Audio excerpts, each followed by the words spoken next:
femårsplan och vad den innebär för svenska företag. Du ska dessutom berätta om framgångsrika företagsstrategier för att lyckas i Kina. Varsågod Lai. Hej, god morgon. Jag heter Lai och jobbar på Ernst & Young i Stockholm. Framförallt jobbar jag mest med att hjälpa nordiska företag att expandera, etablera och investera i Kina. Och tvärtom kinesiska bolag som vill komma hit till Sverige eller Norden. För att jag inte har lärt mig perfekt svenska än kommer jag att byta till engelska.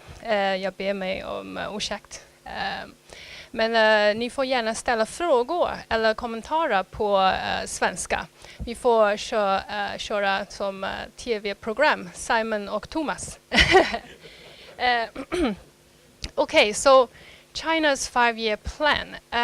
I think that everybody who's in the room has heard of this in the media, and there's quite a bit of coverage about what the China's 5-year plan could mean or could lead to for the coming economy. But how many of you actually know when it started and what it entails? Can you raise your hand? Which year it started? No? Okay.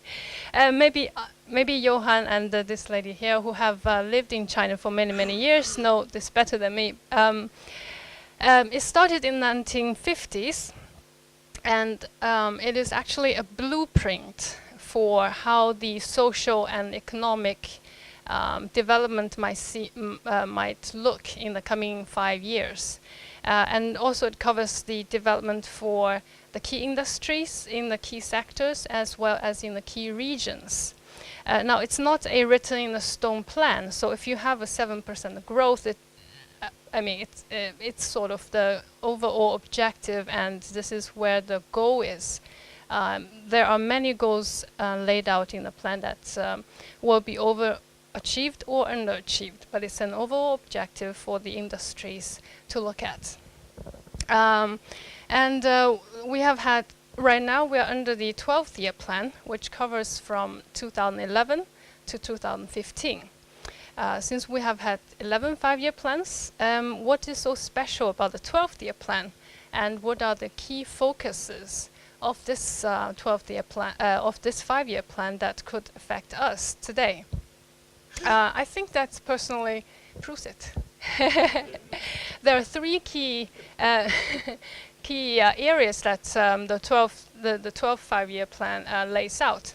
The first one is the social restructuring, economic restructuring.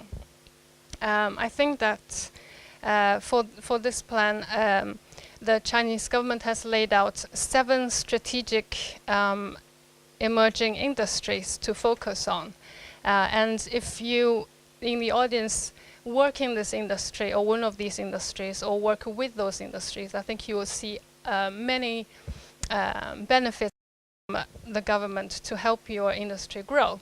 And these new 7 emerging industries are biotechnology, new energy, high-end equipment manufacturing, energy conservation and environmental protection, clean energy vehicles, new materials, and next generation IT. And also for the 12th 5-year plan, the government is trying to shift from the current investment in fixed assets to encourage consumption, to stimulate both domestic consumption and consumption abroad. I think the overall trend that you will see is that we will be switching from made in China to designed in China. So you will see more competition in that regard. It will not be just focused on OEMs, manufacturing, or even in some ways copying. It will be more innovation from China. What is new and on the frontier, what China can offer to the world that's new, different, and exciting. So second focused area could be promoting social equality. As Johan mentioned, over the last 20-30 years, a lot have happened in China. Economically speaking, the country has gone through many stages of transformation. And in that rapid transformation, the differences between people have become bigger. And that has come from, as we can see from Jenny's presentation, from both the rural and urban divide, where you have the coastal countries, you have the inland cities maybe. The other difference comes from the income disparity. Even if you do live in the same city, you will have different, quite different, huge differences between the income and your salary. And the other one comes from regional development.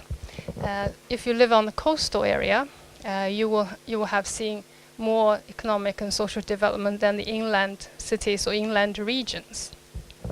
So this difference has become one of the most discussed topics, and I think you have also seen a lot of discussions in the media in that regard.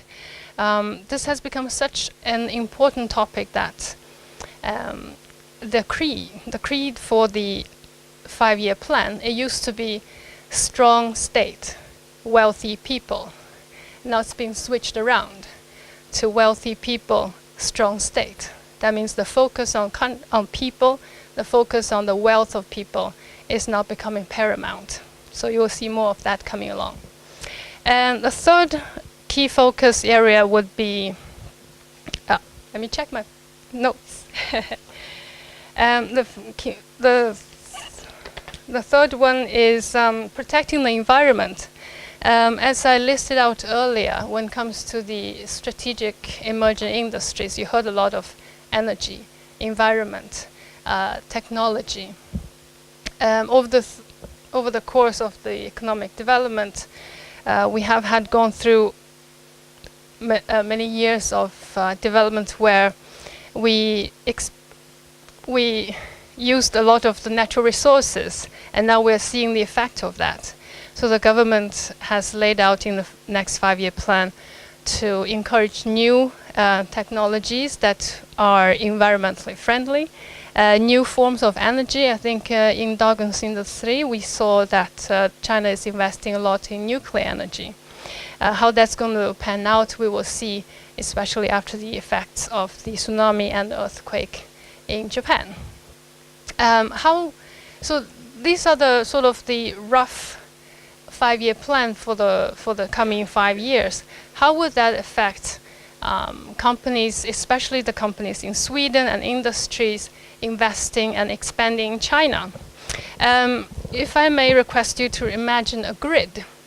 You have 4 lines going down this way, 4 lines going down that way.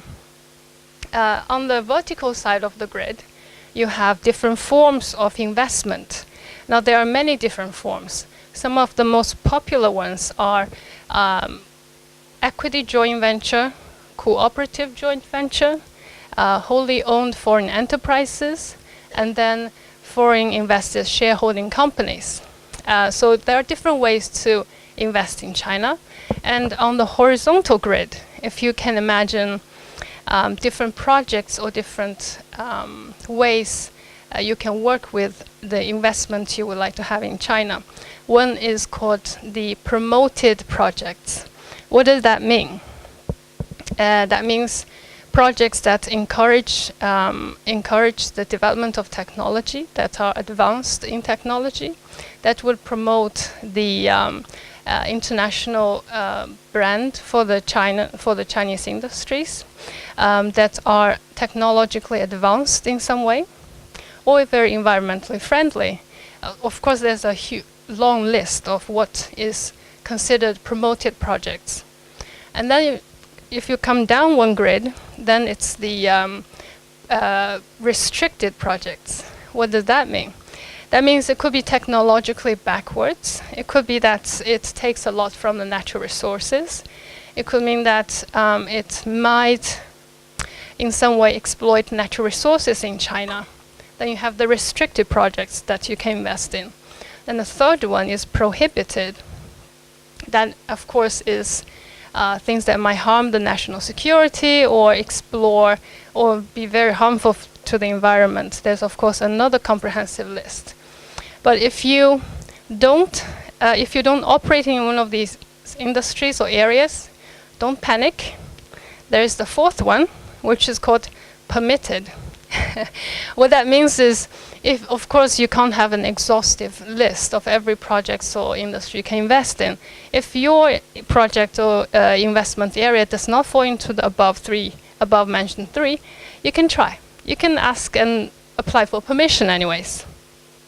So here we have the grid. You have different forms of investment, and horizontally you have different projects that you can work on. And then for Swedish companies, industries, or even regions, you can try to find where you fit and see how you can enter China. As I'm aware that Swedish company and the government are very advanced in terms of environmental protection and also industries. So you're most welcome to try one of these investment routes.